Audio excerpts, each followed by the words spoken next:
దేవుని వాక్యం చెప్తుంది ఆత్మను ఆర్పకుడే అంటే అర్థం ఏంటి? ఆర్పచ్చు అనమాట. ఆత్మను ఆర్పడాలంటే పరిశుద్ధాత్మను అణచొద్దు. ఈరోజు చాలా మంది జీవితంలో పరిశుద్ధాత్మను అణిచివేయబడి ఉన్నాడు.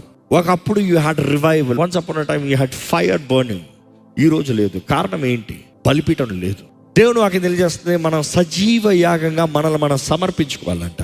దేవునికి ఇంపైన ధూపంగా, శ్వాసగా మనం మారాలంట. Sweet aroma. దేవుని అగ్ని నీ పైకి రావాలంటే నిన్ను నువ్వు సమర్పించుకోవాలి. నిన్ను నువ్వు ప్రభు పాదాల దగ్గర పెట్టుకుని, ఇదిగో ప్రభు ఐఎమ్ హ్యూర్. ఎవ్వరు సమర్పించుకోకుండా పరిశుద్ధాత్ముడు రాడు. ఇప్పుడు జ్ఞాపకం చేసుకోండి, పరిశుద్ధాత్ముడు ఎవరిని దాడి చేయడు, ఎవరి మీద ఫోర్స్ తీసుకురాడు.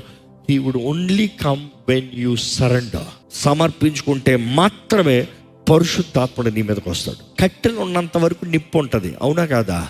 నీ సమర్పణ ఉన్నంత వరకు పరిశుద్ధాత్ముడు ఉంటాడు. జాగ్రత్త.